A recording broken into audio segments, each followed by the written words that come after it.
Hello, BookTube.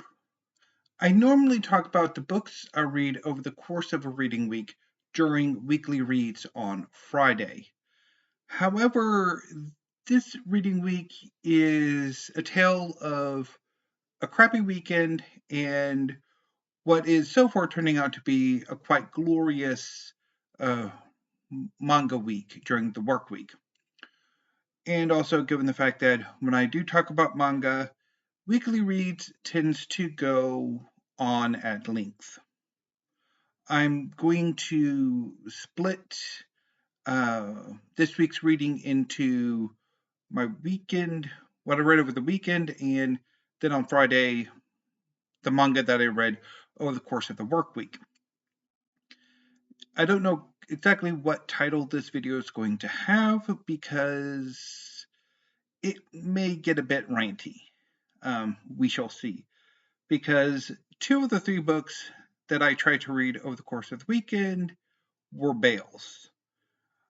And I'm not entirely sure what to make of the one book that I managed to reread.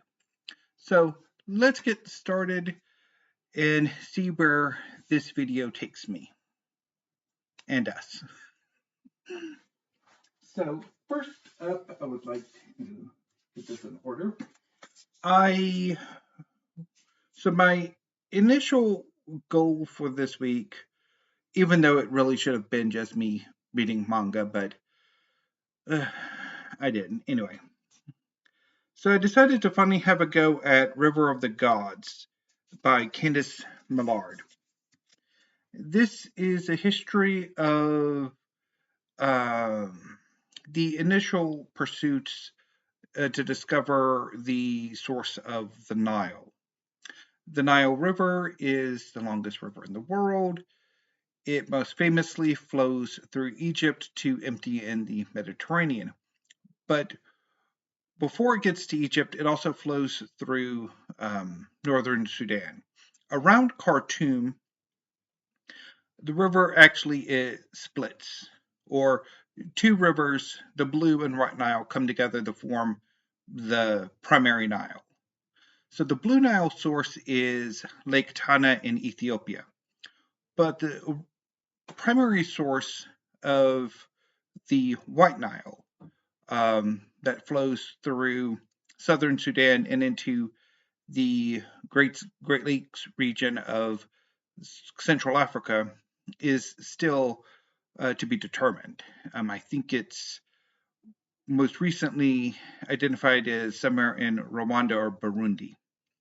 And so in the 1850s, the Royal Geographical Society of Great Britain sponsored an expedition into the central Great Lakes region of Africa to try to find the source of the White Nile. And this expedition was led by Richard Francis Burton, an army officer, a polyglot, an inveterate adventurer and explorer.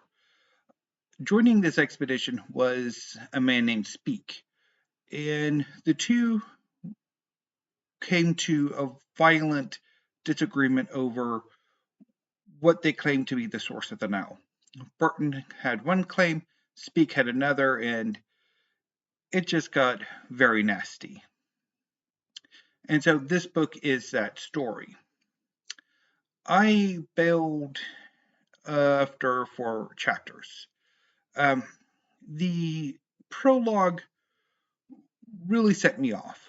Instead of talking about the Nile or something relevant to the main point of the story, the prologue is about the acquisition of the Rosetta Stone, a stela that records a decree in hieroglyphic demotic, which is a spoken form of written. It's not as formalized written form of Egyptian and Greek, which would allow for the decipherment of demotic and hieroglyphics. And then the first chapter opens with an earlier adventure of Burton's where he uh, infiltrated the Hodge um, by disguising himself as a Muslim. He presented himself as an Afghan doctor or something and went on the Hodge. And just that tangential prologue, that opening, and generally how the tone of the book worked during the early chapters just really put me off. And I've been noticing lately that I'm having a harder time reading history, which is a topic of a video discussion that I would like to make at some point. Hopefully, it will not be nearly as much of a pain in my rear end to make as my discussion of classics, modern and contemporary fiction, poetry, and drama has proven to be. Although I did finally make that video yesterday. So, I don't know, but I haven't really had much success with history, with my history reading. I'm finding myself not really wanting to add more history to my collection. And so I don't quite know what's going on. I suspect it was probably while my tastes turned to history earlier this decade, starting in 2020 and going through 2021 and 2022, and part of 2023. But I think with certainly late 2023 and definitely into 2024, I'm not as into history as I was a few years ago. Why that is, I don't know, except for my reading life is weird. So anyway, River of the Gods was a bail.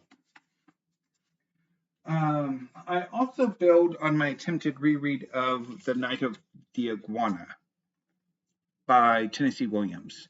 This is one of his plays from the 1960s.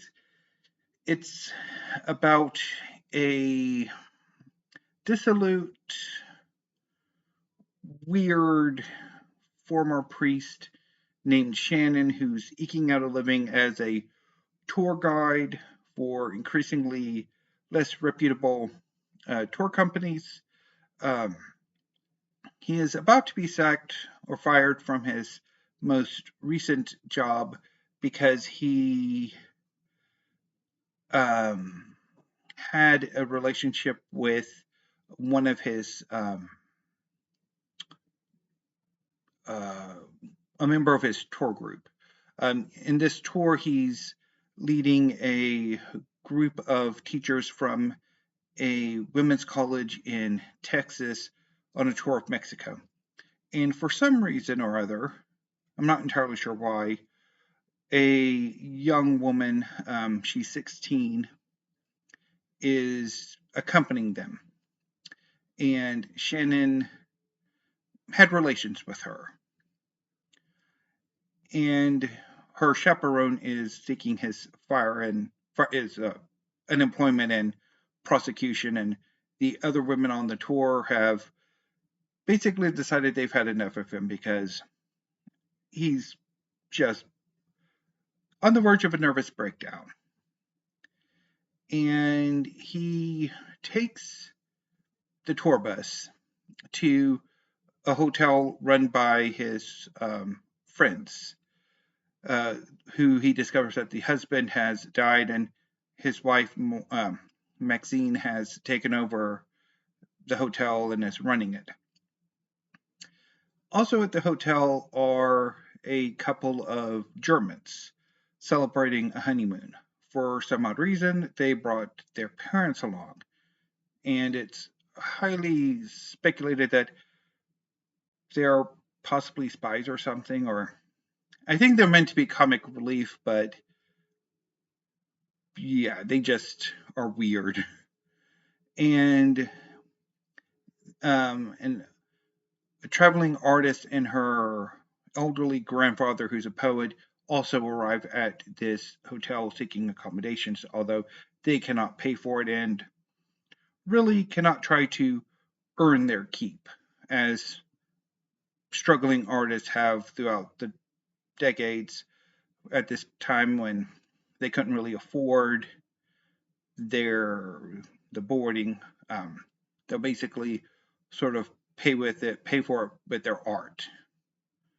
Um, and I just I did not enjoy this at all.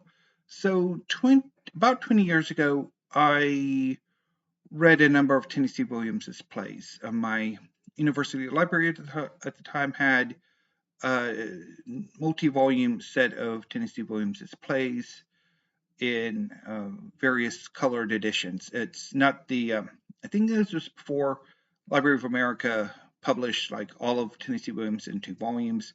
It was the plays of Tennessee Williams. I think that's what the collection was. And so I read Night of the Iguana, and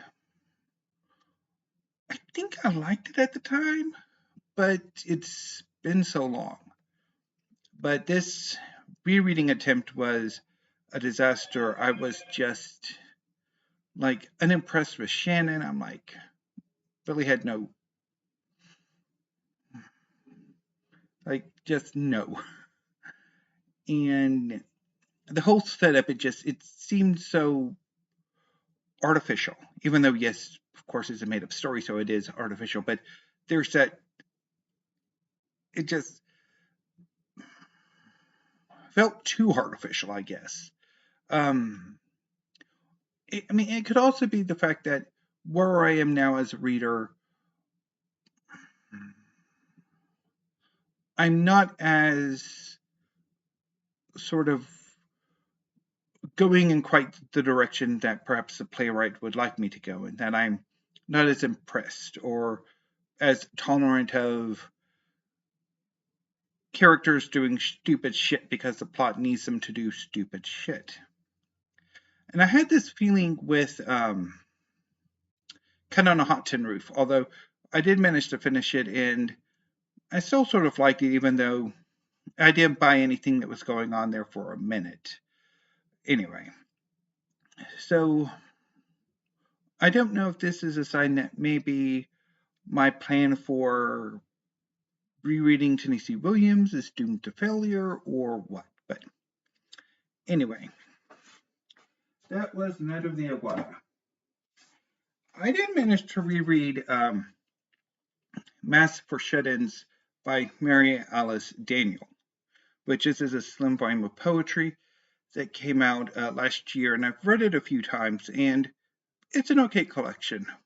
I quite liked it. It was a rather pleasant reread, although this is not one of my favorite collections of poetry, although I do love the cover. That is an amazing cover. So that was my weekend reading. I will probably go on a long discussion about the manga I read over the course of this work week on Friday. Right now in the process of finishing off Yu Yu Hakusho, and I am loving it.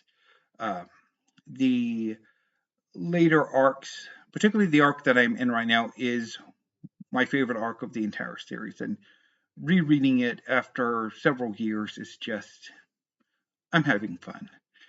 Anyway, BookTube, speaking of manga, I do have a manga haul for you here in a few minutes, so I'm going to go ahead and take my computer and go into the little manga room for that. So until I see you then, thank you, have a great afternoon, and stay safe.